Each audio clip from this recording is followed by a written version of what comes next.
Hey guys, welcome back to We Watch Movie. I'm Mike. I am Jay. And we're going to drive all through the night and down the hills. Just drive, Wayne. It's going to be a good fucking drive down the road with these awesome stars.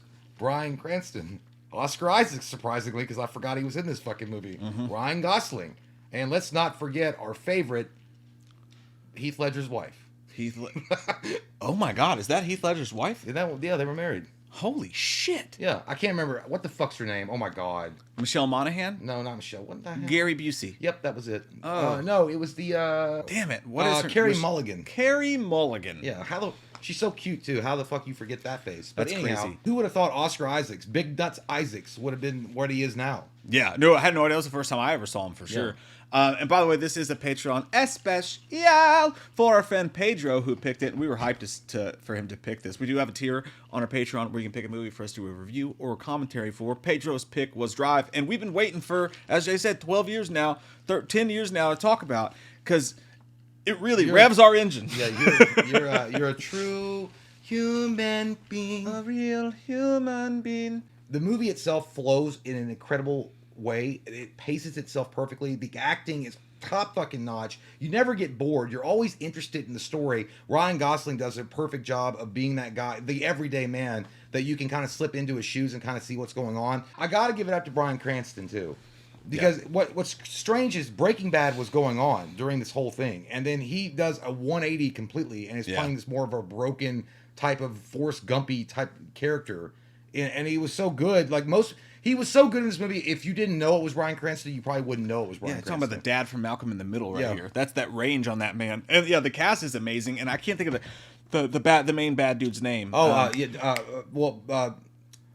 Fucking Big Jaw McGene was in this. Oh yeah, well, Ron Perlman, who I hate. I hate Ron Perlman. He's an asshole, but he's a great bad guy. He's a guy that you love to hate. It's not that I hate him as a person. I just hate his face. It's like that scene in Step Brothers. It's like, I don't know what it is about you, but I just want to put my fist through your face. He's like, dude, please don't. But the guy you're talking about, dude, he's a great bad guy too. Albert Brooks. Albert Brooks, yeah. Albert Brooks is fucking awesome, dude. He looks like your dad, like your disapproving father. Yes, he does. He definitely strikes me as a disapproving principal figure more than father. Oh, definitely, yeah. Like he's like, you missed too many days. You're not going to get your parking pass back this year at all. And if you're lucky, you might walk, but then again, you might not. He's banging your mom on the side. Like, well, fuck me, Sally. I've seen it 100 times. But he's a great bad guy. Dude, there's something about this movie. It has a vibe unlike any other movie. And Nicholas Winding Refn has yet to replicate this vibe of this movie. Like, I'm not saying that all of his movies are shit. Yeah. I'm just saying that Only God Forgives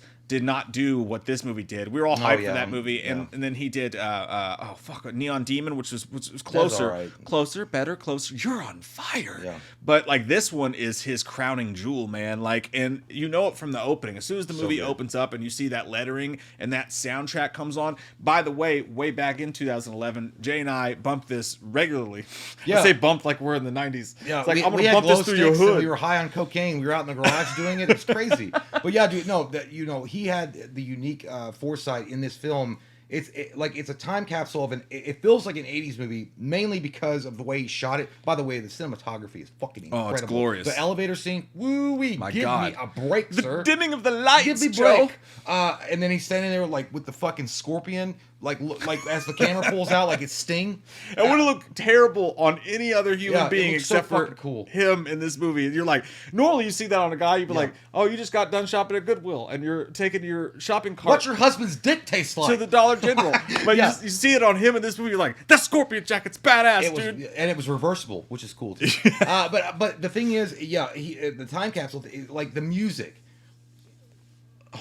The music is so fucking good, and it puts you into this 80s vibe. I know the movie doesn't take place in the 80s, but it just gives you this 80s vibe, and you miss those kind of movies when they were made. And not only that, but the italicized pink font they have when introducing the movie, and it's so fucking cool. It bounces off the lights in such a playful way. It's so cyberpunk. I fucking love that shit, dude. Yeah. That one song, by the way, and the song, like, there's songs that if you heard them on your own, you're like, that song sucks. But once you watch the movie and you see how cool the movie message with the music, you're like, oh my God. And then you literally drive at night listening to the soundtrack for months afterwards. Like that one song where she's like, forever, forever, ever, forever. Oh, that's Outkast. But they do that. There's a song on there when she's like, forever, forever, and it's like the most annoying dumb shit. But mixed with the movie, now you love it. It's just crazy, Sorry, Miss Jackson.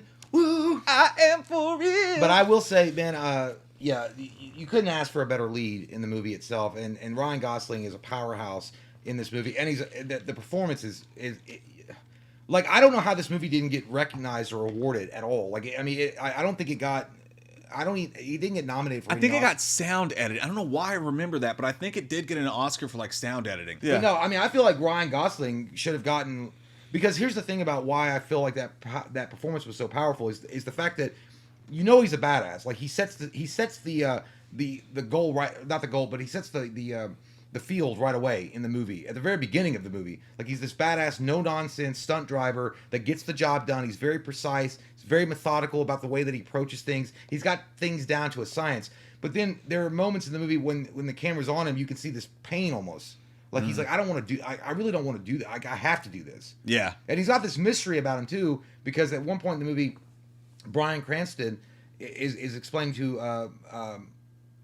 Albert Brooks. No, the girl. Richard Jackson. No, Michelle Monaghan. I keep going back to Michelle Monaghan. Carey Mulligan. Explaining to Carey Mulligan that he just was a drifter, basically. He came out of nowhere 6 or 7 years ago and needed a job. Can you say prequel? Fuck. Yeah, I know. Well, the fact is, he's obviously a great stunt driver and he knows how to, handle himself. So you wonder what he was doing before. That's what I'm saying. He just comes out of nowhere, like with fucking his goddamn trench coat flapping in the wind. You're like, that motherfucker, like, is on the run and he's got a badass past. Where is the prequel, by the way? Somehow there hasn't been a sequel or a prequel to this, which boggles my fucking mind.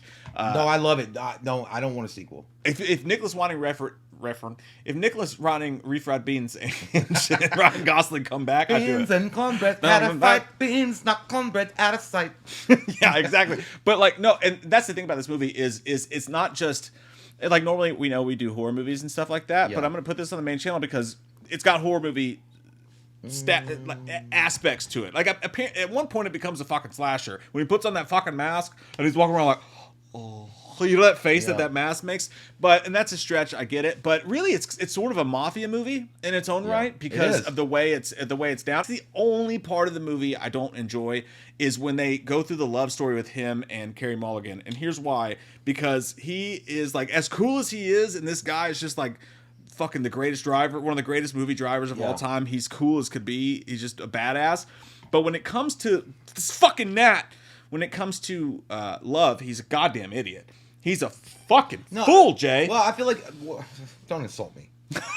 Like, I feel like him and I relate in a lot of ways because as far as that's concerned, he was just being a nice guy. Like, the girl's husband's in prison. He's trying to shoplift the pootie. He was, and then he's like, I don't want to shoplift the pootie because the fucking the goddamn alarms are on, and I don't want to walk out of the store with something I didn't pay for. But I feel like it's one of those things where he was just like, yes, he was interested in her romantically. He'd already set up the cones. He was ready to move in and take her down, but then her fucking bastard husband, by the way, one of the worst names ever, Standard. Yeah. Like, I feel like the director hated him, and he's like, your name's Standard. It's like, might as well just call him Sour Cream. Oscar Isaac gets out of prison, and now he's back. And it's like, I feel like he was like, but I like the girl and I like the kid. They make me feel a certain way. I've been dead on the inside for a long time. And he even says that toward the end of the movie, he's like, I just want you to know you and Benicio, I think was the kid's name, are the best thing that ever happened to me. And I can't come back after what I've done. But I feel like it was more evolved past just a love. I mean, he wanted to have the happy ending, but at the same time, he's like, I was just happy that you had any kind of positive influence in my life because everyone else has been trying to use me for something. And I understand that, but there was like a good 20-minute period in the movie where it was just like when he starts giving her rides places and he doesn't fucking talk and she doesn't fucking talk, and there's like 20 minutes of you just watching them drive around like, sounds like a Tinder date. It's just silence, and he's just like.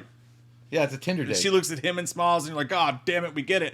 But all of a sudden, after he takes her home from the groceries, he takes her to get her car fixed, takes him to the park or whatever, and then like all this stuff, and he's definitely shoplifting the pootie in that situation, whatever. He's become friends with the kid. And then one night they're out, they hold hands, and then all of a sudden she's like, that was my lawyer. She's like, that was my husband's lawyer. He's coming home next week. And like the camera pans to Ryan Gosling, he just goes. Yeah. He just squeezes the wheel and there's no reaction whatsoever. And then he still decides to hang out. Yeah. And I feel like he'd become friends with her. And then the romantic things were there, but maybe he just wanted to be friends with her. But here's the thing. if in real life, what would happen is they would have an edit, and she'd be on the side of the road as the car drove away.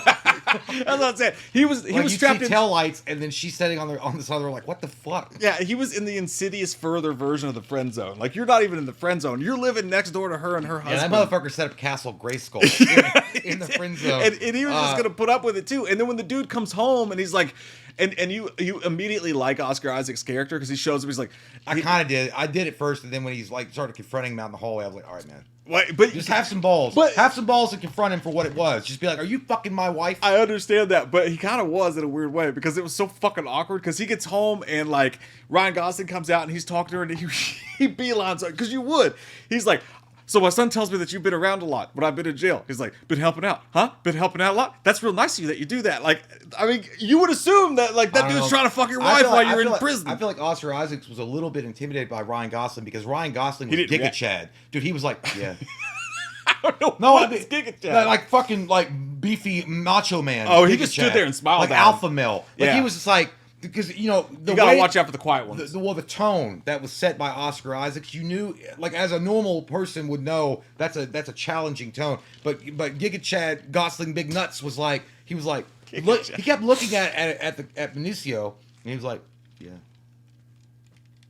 What are you gonna do? Like, he was like, I could fuck you up and break your neck in 15 different ways. So uncomfortable. That man is like, I feel like that's what turned Oscar Isaacs was like, damn man, that guy is some serious shit right there. You know, and he's like, hey, let mom talk to her friend. Yeah. And by the way, to be honest, Ryan Gosling's a good fucking dude. He didn't like continue pursuing. They held hands. Well, they did, but then he did not continue pursuing that with her. Like, he tried to help her husband. That's true. I feel like he wanted to get out of town. He's like, all right, this is not for me. I'm gonna help her. I'm gonna do her one solid so they can have a happy family and then get the fuck out of town. Yeah. But then he's like, I mean, I do have $1 million. She's like, if you want to come with me. And then she slapped the shit out of him. She did. I was like, bitch! But that the next scene was necessary. It was really smart, dude. The way that this movie's split. And we haven't even talked about the opening. If this is going to be on main channel, don't spoil it. Because I'm sure there's going to be... Oh, I won't. No, I'm not going to spoil it. But like, the opening of the film that we haven't even talked about, it just sets the tone for what a badass he is. Because it's like watching Grand Theft Auto, but like really cool version of it. Yeah. Like this really cool kid's playing Grand Theft Auto, not just some 12-year-old. It's like Grand Theft Auto Vice City with the 80s music going. But someone who's really, really good at it, and they don't talk a lot. And he's just like, he picks up these dudes, they do a heist, and the way that he just handles this heist and the way the music and that... So good. Oh, man. So good. I I got nervous. Yeah. Oh, yeah, I was on edge. Like, it's one of the coolest heists. I kind of wish they would have done more heist shit with the film, but what ends up happening is like right after that scene that we talked about in the hallway, I feel like Nicholas Winding Refn was like, okay, we need to set the stage and actually show what a badass he is, because otherwise he just looks like this sweet dude. And then that's when you know what he's about. First off, I knew he wasn't a sweet dude when he was wearing a denim jacket grocery shopping.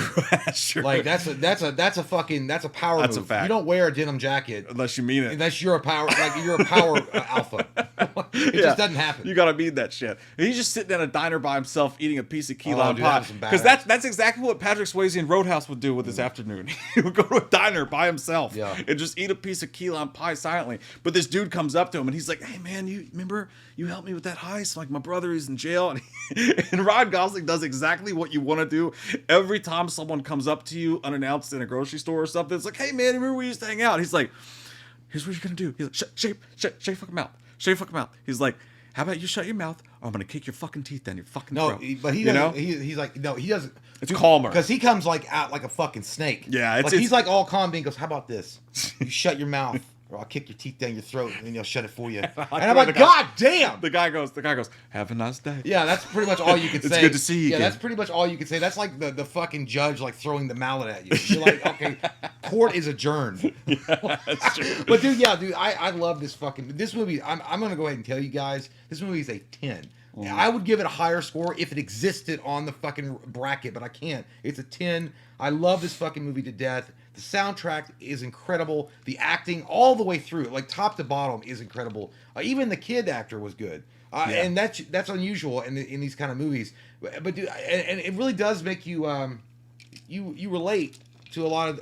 I think you relate to Ryan Gosling in a pretty good way. I think most people would. He's just trying to be a good person. He's just trying to be a good guy, and he's stuck in an impossible situation. You don't know his backstory, which I appreciate. Yeah, it's very much like the old timey The Good, the Bad, the Ugly, The Man with No Name. Yeah. Like the Clint Eastwood, the spaghetti westerns. Totally. You don't know who the fuck he is. He rolls into town. He's got all these abilities and talents, but he's not really in it for himself, and he's just trying to help out a friend at first, Bryan Cranston. Then he meets Carey Mulligan, and then he wants to help out other people, which is bad for his health in a lot of ways. You got a great set of bad guys, and Ron Perlman and what's his face. I love that guy, and I wish I remembered his name. Albert Brooks. Albert Brooks is so good. Ron so Perlman good. is so over the top in this movie, though. He's like, those motherfuckers, they think they can fuck with me. He's so over the top. He's terrible in this movie. I liked it, though. I feel like he was terrible. I feel like it was Nino. He played exactly like a guy that named Nino that owned a pizzeria. There's a few violent scenes, but for me it comes down to two. It comes down to either the strip club scene or the hotel room scene. I gotta go with strip club, dude. That shit's fucking like boss. And the thing is the way he was shaking, Woo. the way he was holding that hair, and he was like, dude, I loved it when he walked down toward the dressing room and he gripped that fucking hammer and that music came in. I was like, God. He was so intense, man. He was so fucking intense. And this character who you've seen emote not at all. When the violence happens, he emotes in a strange way, and he's like shaking and he's sweating. And even all the strippers with their titties hanging out are just like, oh, this dude. You know what business. It was? They were calm. You know what it was? Because the piece of shit had abused him. Smacked him around. Oh, they loved seeing him in that position. Yeah. This is like the beta, like, you know how you play test a video game? This is like the beta version of John Wick. Like, they're like, okay, we're gonna get John Wick's DNA down, and it's kind of like the hotel room and the strip club felt like a John Wick. If John Wick moment. only had enough money for like 4 kills, this is how they do it. Yeah, right. Like, and if John Wick only like owned one jacket with a scorpion. Got it. I do want that jacket though. He talks almost Israeli too. Oh, now that jacket's cool, but nobody would have worn it. You had to look like Ryan Gosling to wear it. Yeah, 100%. But and there's a couple scenes like apart from that one that are just really good action scenes. The chase sequence that happens after the pawn heist is fucking intense as shit, right dude. There. It's so good, and there's a head explosion scene that's gnarly as fuck. You know, Vin Diesel hung his head in shame. you got nothing on this. That's dude. what we need. The only thing I hate is and even Albert Brooks as the bad guy, when he would do something you would hate, he had layers to him. Like, he didn't want to do it. What he did to that one dude, like, he didn't want to do that to him. He had to clean up my mess now. Not that. That was fucking great. Yeah, that was just violent as shit. But when he killed a character that we liked, and he was like, "Shh, no, it's over. It's over." He's like, "It's done. It's done." I was like, "Man, a comforting way that hurts." Saying, yeah, that hurts the way he does it. But I did not like the ending of the movie very much because I love that ending. Well, because it was so like this dude. What happens to him? And you guys know if you've seen it. What happens to him? He's so on. He's like Jason Bourne. He's like, I can read the license plates in the cars. Yeah. I know like how many trees there were on the highway on the way here. And then all of a sudden they're walking out to the car and you don't see that fucking coming. This old dude turned slow as shit and is able to get the drop on you. Did you ever think he wanted it to happen? That's dumb as fuck. Why would he want it to happen? Because his life is over. No, that's nothing is over. But like, there's no way. And then I do think that. Well, I can't say that because that's a total spoiler. Here's the thing about that ending. They could do a sequel if they wanted to. Is all I'm saying. But here's the thing about that ending. Yes, I do agree with you. The fact that he didn't see certain things coming absolutely negates all his badassery up to that point, because it's like you've already got you've got the lowdown on everything else going on. You're obviously in sync with what's going on, and people have underestimated you 100%. All of them did. Yeah. They were like, oh, he's because like when he asked Ron Perlman about the money, and he's like, you're not very good at this, and he just clicks over. Yeah, he just clicks up on the phone, and he's like Dewey. This guy knows what he's doing. That makes you wonder where he came from or what he was involved in before. But either way, yeah, the ending I liked the ending just because I was like, they don't give a definitive answer to what happened. And it makes you wonder, and it makes you kind of make up the story in your mind. And I kind of like that, and I kind of like the idea of an open-ended adventure where you don't know. You don't know. Yeah. And I feel like this is one of the last true like. Now you know. Well, I feel like it's one of the last true like hero wanders into town, saves the day, and then walks into the sunset. We get them rarely. But done right, and it was done right. And I love it. This movie's so fucking good. There's a lot of Western parallels to this. At least in how we've been describing it. But if you guys haven't seen this movie, what the fuck are you doing? Christ, you've got to get on that shit, man. Take those anal beads out. I know it's June, but shit, do it for a few minutes. I give it a 10 as well, even though I have problems with it. It's so badass when it's badass that badass is like nothing is badass before it in those little moments. A badass can be more badass because if a badass was a badass, then a badass would be this badass. But yes, dude. So good. Come on. And tank top screaming Lotto, I don't fit you. But honest to God, this would be a badass video game too. Like if they could turn this to a cool video game. He's basically a video game character. Like if you think about it, just a very quiet one. But a DLC character. Anyway. Yeah. Hey, Pedro. By the way, I will say, man. I want to say, what makes this movie so special also is the fact that you don't see movies like this anymore. You just don't, like, really at all.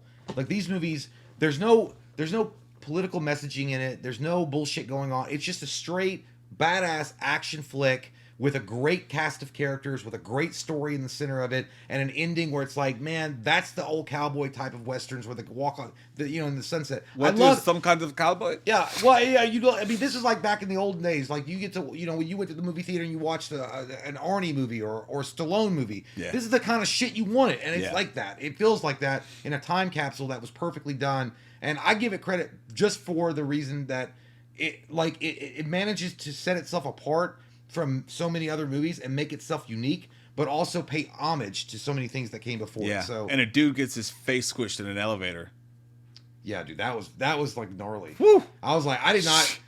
What, you didn't see that coming? I like that he let the elevator door close because he knew she was like, I don't want no part of that. I feel like the symbolism was there when he turns around and she looks at him. She's like, "This is who I truly am. Yeah, this is what I am." He's like shaking and like he's got a boner. They didn't show his crotch. You know he was hard as a fucking rock. Don't act like you're not impressed. It's the pleats. Hey, Pedro, great fucking choice, man. Excellent Patreon pick, and more Patreon picks and more movie reviews and more good stuff to come. So click that subscribe button and we'll come together. Let us drive up into your anus hole. Subscribe. Come a little closer, baby. Boom. Actually put it on my face. Hey, we love your fucking faces. You guys have a great night. See you guys. Halloween never ends. Suck my fucking dick. And I don't really care what Blumhouse fucking says. Put him in a box or suck a fucking cock. You can say he's dead, but we all know he's not. Yeah. So let's go trick-or-treating, let's go fucking drinking, let's all go rent Pumpkinhead on VHS, cause Halloween never ends, Halloween never ends, Halloween never ends, yeah.